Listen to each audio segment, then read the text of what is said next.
Yo, yo, yo, what is up, everybody? It is your boy out here, CJ the DJ, coming to you live with a brand new episode of Hustle and Burn. Appreciate y'all tuning in, man. Happy Sunday. Hope everybody had a great week. Hopefully, we can end it off right, you dig? Hey, shout out to our sponsors, guys. Of course, first and foremost, Diamond Consulting, man. For any general contractors out there in the Front Range, Colorado area that may need or utilize subcontractors and any different scope of work, guys, whether it be new builds, remodels, renovations, doesn't matter. Contact Diamond Consulting. What they have is a private network of fully insured, pre-vetted subcontractors looking to grow and scale their companies, aka take on more work. So contact Diamond Consulting, guys, today, 720-563-7452. You see what it is, baby. We out here, man. Again, appreciate y'all tuning in. Let's get right into it with the Not For Long League.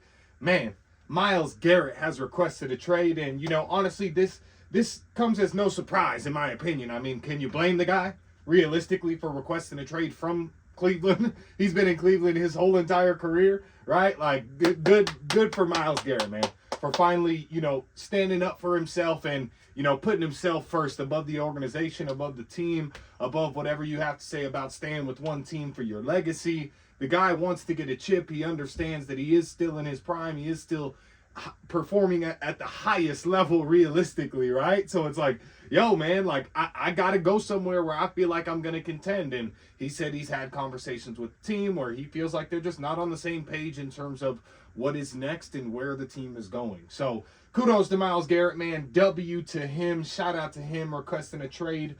Cooper Kupp, guys, did not request a trade.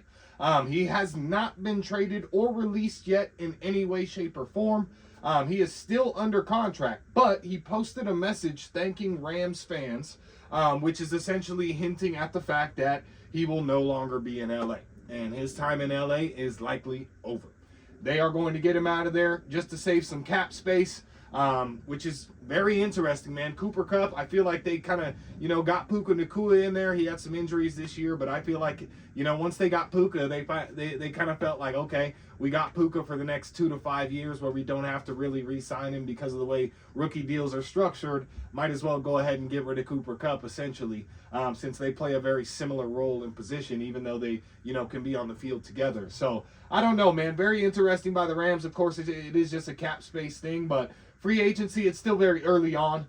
Teams actually cannot even begin negotiating with players or signing players, if you will, until like March 10th or 12th. So really, we have about a month and a half to wait for free agency, to wait for, the frenzy and people to start signing with other teams and stuff like that. But because Myles Garrett and Cooper Kupp are under contract, what can happen is within the next month and a half, if the Rams or the Browns find a suitor, they can be traded. So even though no other people or free agents, if you will, I should say, can sign until March 10th or 12th, about a month from now, what we have to be on watch for is these two, Cooper Kupp and Myles Garrett. Because they have requested trades, teams may wait until free agency to see what happens, things of that nature. But those are the guys that are on high alert for the next month or so here until we get to March 10th or 12th.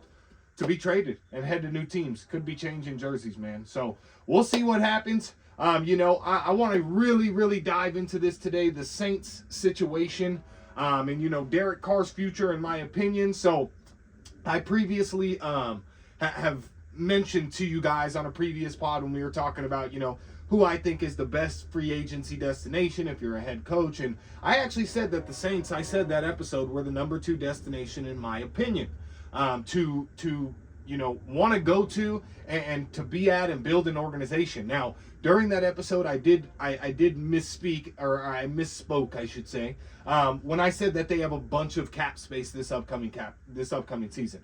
They're actually very negative in the cap space, guys, horribly, badly.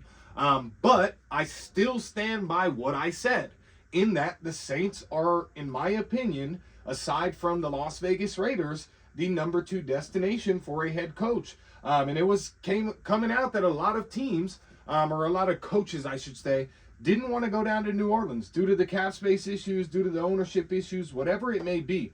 I personally feel that's a very, very high level position to want to go to. All right. And so I wanted to get into it. The big worry for the Saints, of course, is Derek Carr. Okay? It's not just his health, but it's his mega contract for a guy his age and really of his caliber who hasn't won much of anything, respectfully to him, because he is a good quarterback. But at the end of the day, good and great are two different things, right? And that's what we're seeing all across the league at the quarterback position. Good and great are two different things. You got to be great to get over these humps, and Derek Carr just never could. So, respectfully to him, right, he's set to make $40 million this upcoming season, guys. That's a huge cap hit for one player. Let me just tell you, okay? Huge cap hit for one player. To put that in perspective, for example, the Pittsburgh Steelers played this entire season paying Russell Wilson $1 million. Now, it was because of the previous contract he had from the Denver Broncos, but still, again, I'm just putting it into perspective from a quarterback perspective and, who we're speaking on. Derek Carr in comparison to Russell Wilson, if you will. A couple of guys that, are kind of heading towards the end of their careers, right? Respectfully to both of them. Again, but Derek Carr set to make $40 million this year, okay, and stands to make $50 million next year, all right? Now, the reason that I bring this up, nobody is saying this. I haven't heard this anywhere. I don't know why. Everyone's tripping off the fact Derek Carr makes $40 million this season, and I understand that.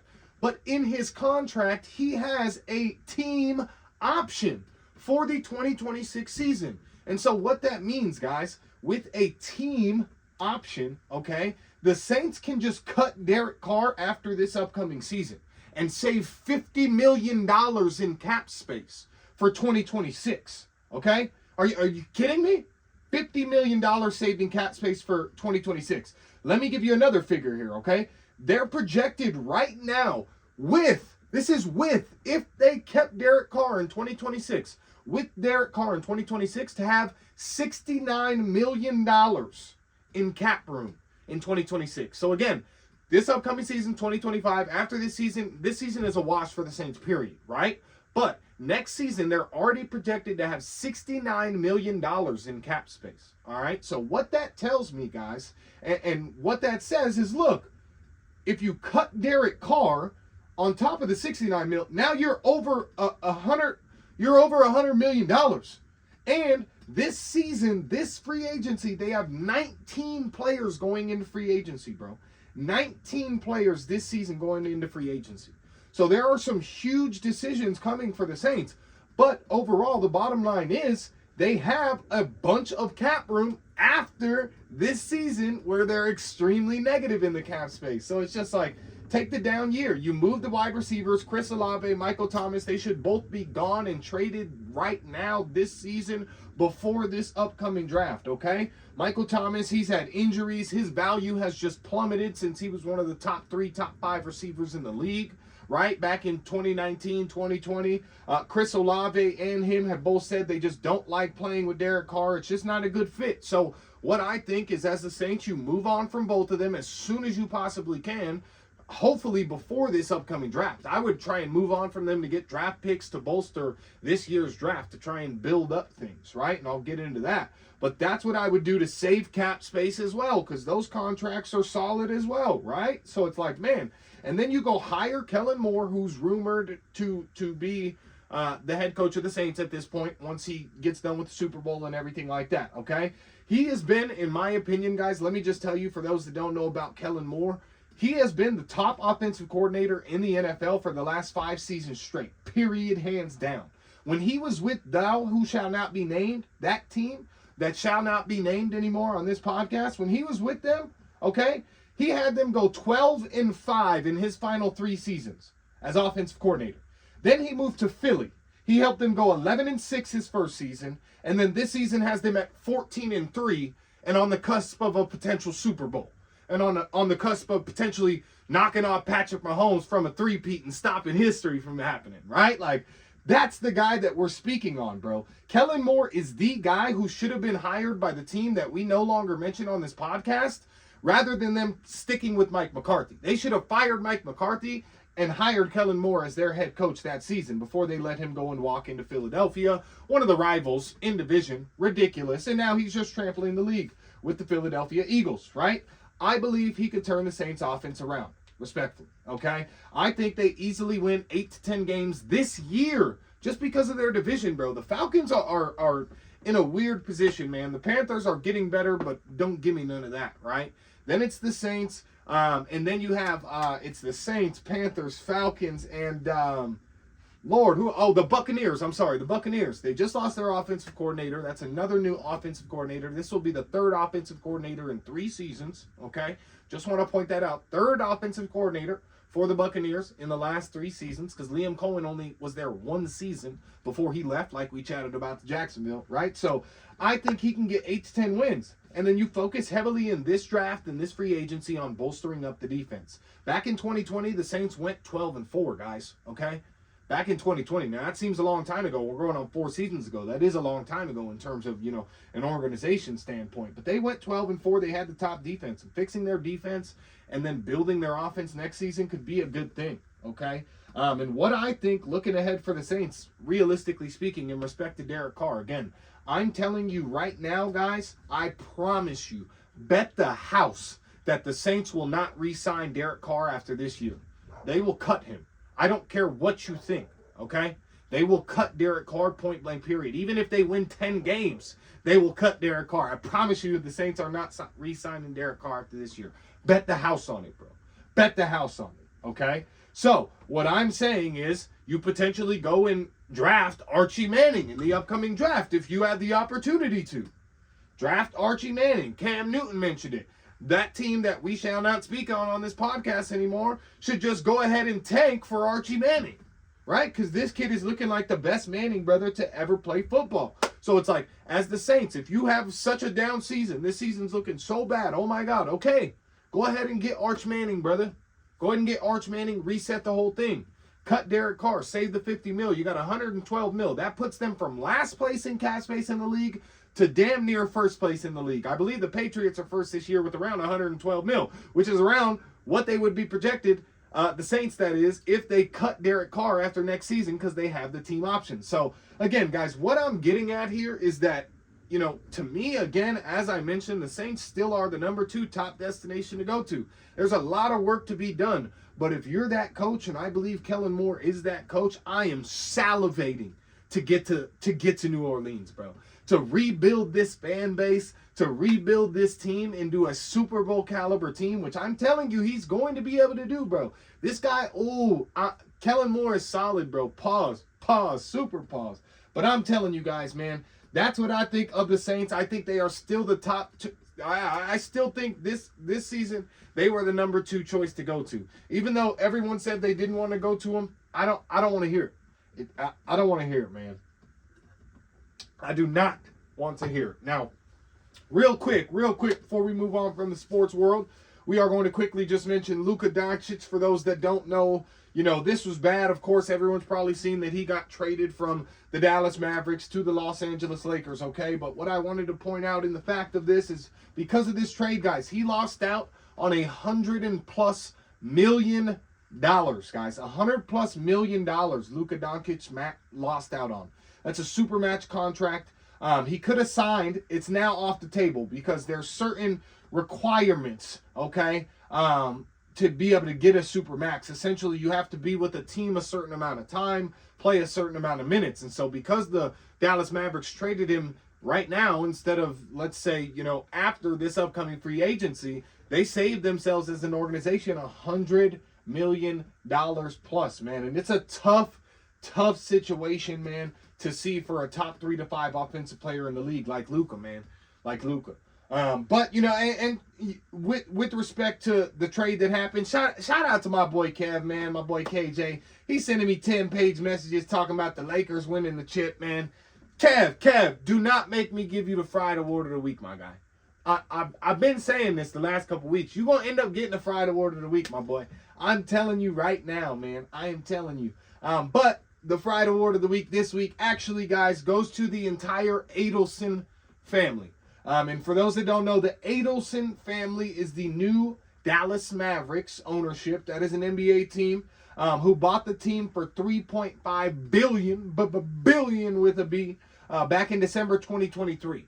They bought Mark Cuban's 75% share within the team for $3.5 billion, okay? Those are the people that just traded Luka Doncic. Now, Rumors are that it could be deeper than basketball, and I want to shout out my boy AC, for putting me on to this this story and kind of looking into this here, because this is actually very interesting, guys. So potential real reason, just conspiracy here, but really looking like it could be the case behind this trade. The Adelson Group is actually looking to lobby for a new Mavericks arena within Dallas. Okay, not only that, but they're looking to lobby for a legal sports betting in Dallas, Texas. Okay, rumors are that what they want to do is build a huge complex in Dallas that includes a new arena for the Mavericks that allows sports gambling and everything, so they can put casinos, yada yada yada yada.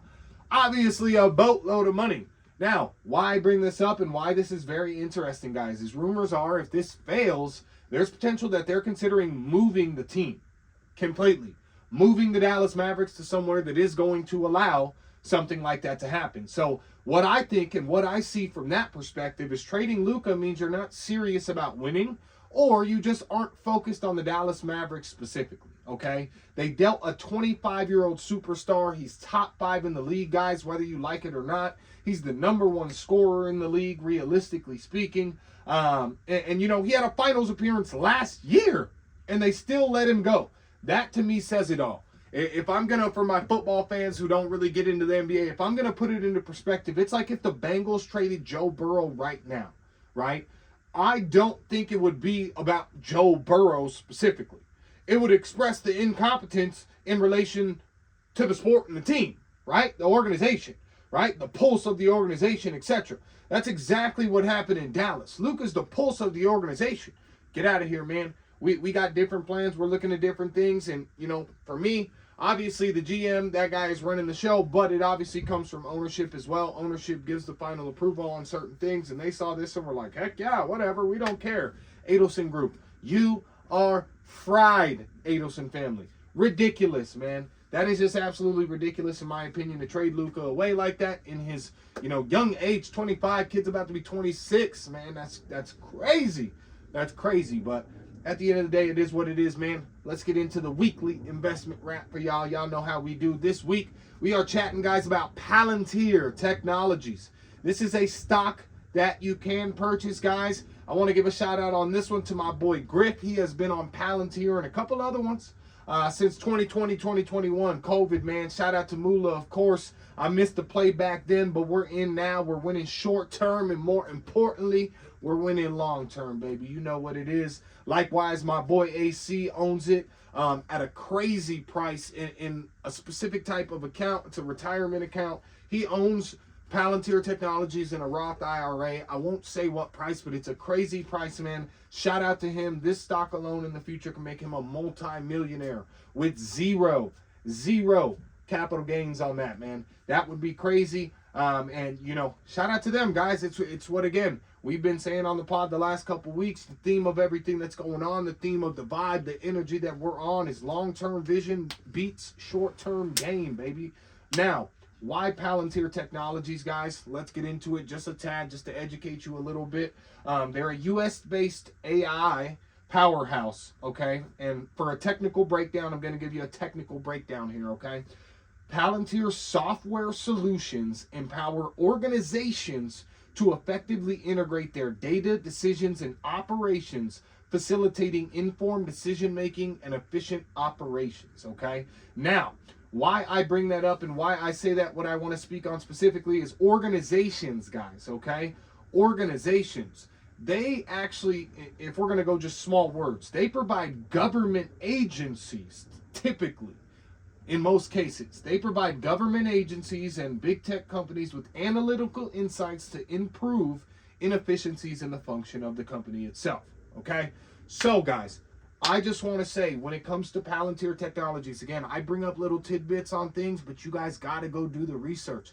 Look at this. This stock is going to be ridiculous. It's flying already, but it's going to continue to fly, right? Just look at things. Look at the hype behind it, everything. You know what happens when a guy like me starts talking about it. I'm retail. That means it's flying, right? Like, that's just what it is, guys. You have to think like that, all right? We understand what it is. Now, why Palantir, guys? Again, what I want to say is the world is shifting to a very pro-America agenda. Whether you believe it or not, Whether you like it or not, that is the long-term outlook of what is going on, okay? Now, big businesses are also piling into this stock now because they now see the future and the reality of where it could go, which is only going to drive the stock higher over time, as is retail, like I just mentioned, okay?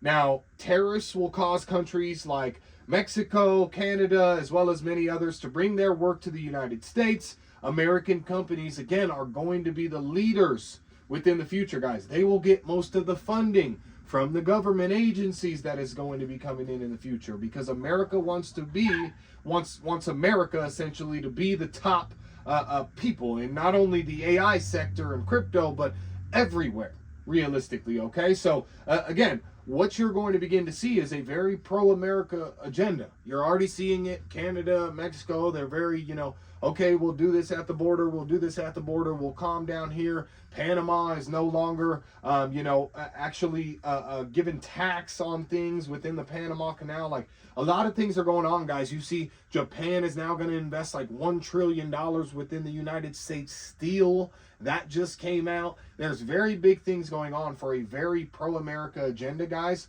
Whether you believe it or not, that is what is happening. That is what is going on. So, with Palantir, guys, you know the strategy. We've said it so many times. Go look at the charts on TradingView. It is completely free. Look at where it's at. Go get a fib retracement chart. Go from the top of the chart, the highest point, click, drag it down to the lowest point. Click, you'll see a bunch of colors, bunch of lines. That's telling you the levels, and you should see that it's most likely floating into that. When you're on parabolic runs like it is now, obviously it may, skip a beat and go somewhere. But at the end of the day, in most cases, it's going to fit. Now, again, do that. Find your levels, guys, and what do we say? Set it, forget about it. What? Set it, forget about it, man. That's all you got to do. Find the prices you want to hit in, guys, and dollar cost average into these stocks. I'm telling you, in 3 to 5 years, the portfolio is going to be insane, yo. I wish I started sooner. I really wish I started sooner, honestly. Honest to God, man. And again, bottom line, long-term vision meets the short-term gain, guys. So do the research, get in, analyze the charts, figure out what you see, create a plan with set entry prices, and stay patient. You have to stay patient. This isn't going to happen overnight. What you're doing now is for your future self in 3 to 5 years when it comes to this stuff that I'm talking about in the investment wrap of the week.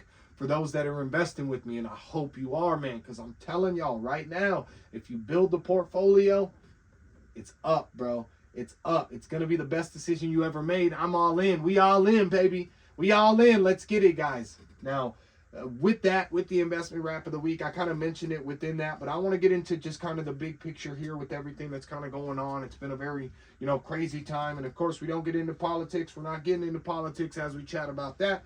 We're just getting into the facts of the matters and the truth here. Now, when it comes to everything that's going on, guys, what we're seeing, again, I just said it, the Panama Canal, they have agreed to zero taxation of the United States and its use of the Panama Canal.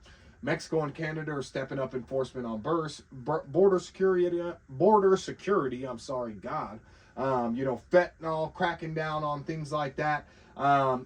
Tariffs, again, what I want to say about tariffs, guys, people focus on short-term effects, but they don't see the long-term gain.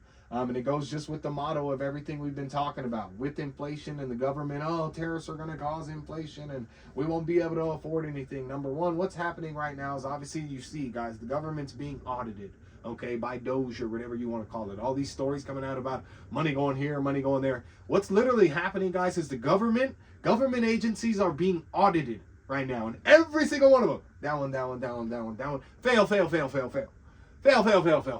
And all that's happening is it's becoming public what these companies are actually investing into and sending American tax dollars over to. Not to get into that aspect of it. But what I'm saying, guys, is with what's going on, the terrorists, the reason you see that happening is because they're looking into the potential of very massive, and they already have mentioned and implemented a couple possible tax cuts, since the government already has the money or would have the money for certain programs, because they're now going to be saving money by not sending that money here and here for this and that, right? That's what they're looking at, guys, is we're cutting the spending out of the country so we can stay here, so we can figure out a way to not tax our citizens as much, so we can figure out a way to bring businesses here so our citizens can get jobs, right? Okay, for certain programs. Now, go look up one of the things that they're really doing is a sovereign wealth fund, guys. Look at what Saudi Arabia does with their sovereign wealth fund, guys, okay? This is it's improved their economy in all areas. That would improve our economy. That would improve our areas, just like our neighborhoods and shit in general. The cities, everything, if it's properly done and properly managed. Sovereign wealth funds. Go look that up, guys. Go look at how Saudi uses theirs, man. It's very important. So, what you also do is you do high tariffs. High import taxes drives companies to set up shop in the U.S., meaning they will have to bring some of their work in the U.S. because they now have to save money. Well, who's going to work in the U.S.? No one? Oh, you guys don't think anyone wants to work? I promise to God. Okay, if there's more jobs, people will work. That's just what it is at the end of the day. So now, more U.S. citizens get hired, okay? It drives companies to also boost, it drives, American citizens to also buy American, boost the economy, right? This is all good, guys, and that's the goal of the tariffs and everything like that. And countries, as you see, guys, when threatened with these sort of tariffs, are bending the knee. Okay, that should tell you something. This is serious because they understand the revenue that would come to the United States if these tariffs are implemented. All right, and so again, we're not getting into it, but everything I just explained, by the way, I want to point out everything that I just explained to you, the tariffs, how it would go, the sovereign wealth fund, lower tax cuts, things like that, right? Or higher tax cuts, lower taxes overall, right? Everything in that is best case scenario. And I know that, guys. In that situation, I'm playing angel's advocate, right? But overall, let's just cut the fear mongering, okay? The stressing. Let me put this to you very bluntly for anyone listening, for anyone watching, okay? When it comes to what's going on in the world, the politics, all the madness, okay? Madness is what everyone thinks is happening. This is madness, all right? For all the madness that's going on, live your life like you did a month or two ago. Just live your life like you did a month or two ago, okay? Nothing has really changed except the government, who is labeled a democracy, is doing its job and working for their people instead of other countries' people. That's all you're seeing. You're seeing the government agencies being audited, quite literally being audited like a company, like a business does, which should happen. They should be audited very often, in fact, realistically, right? We should know what the tax money is going toward, okay? You're seeing them being audited, and you're seeing them try and redirect that money into American sources. That's just what it is. And again, that's not political, guys. For anyone that thinks what I just said and the things that I just mentioned and got into are political, that is not political in any way, shape, or form. It's just looking at it. Now, you may look at it completely different. And if you are, I'm open to, hear why you look at it different. But in my opinion, looking at real world things, which is all we discuss on this podcast, real world, real deal, Holyfield stuff. You feel me? That's the reality, guys. They're just working. They're just working for the American people. All right? Now, with that being said, stay sharp. Stay focused. Don't play yourself out of your position. We've said that before. Don't play yourself out of your position within life, within where you've gotten yourself. Stay patient. Stay patient, right? Stay patient, guys. Have a long-term vision. Use the short-term gain to make your long-term vision exactly what you want it to be and exactly where you want to be. I'm exactly right now where I want to be and where I'm supposed to be. And the next level that I go up, honestly, is going to change everything. And I personally can't wait to see it myself, but for you guys to see it happen. Because it's going to be amazing, and I hope you guys follow on the same journey. But we got to stay patient and have faith. Don't trick yourself out of your position. Long-term vision beats short-term gain. And stay patient and have faith. That's all you got to do. Block out all the noise around you. Focus on yourself and what you're doing. All this other stuff doesn't matter. Hopefully it puts money back in your pocket in a year or two when these tax breaks and things like that come into play realistically. Because, a tax cut and all that stuff, whether you like it or not, won't really come into play right now. For the next at least couple of months. At least 3 to 6 months, I would say. before something actually probably gets implemented. But I don't know. They're moving very fast within this. So, but again, guys, just stay patient. Have faith, man. I appreciate y'all tuning in. I hope you enjoyed the pod. Hope you have a great rest of your Sunday, man. We out.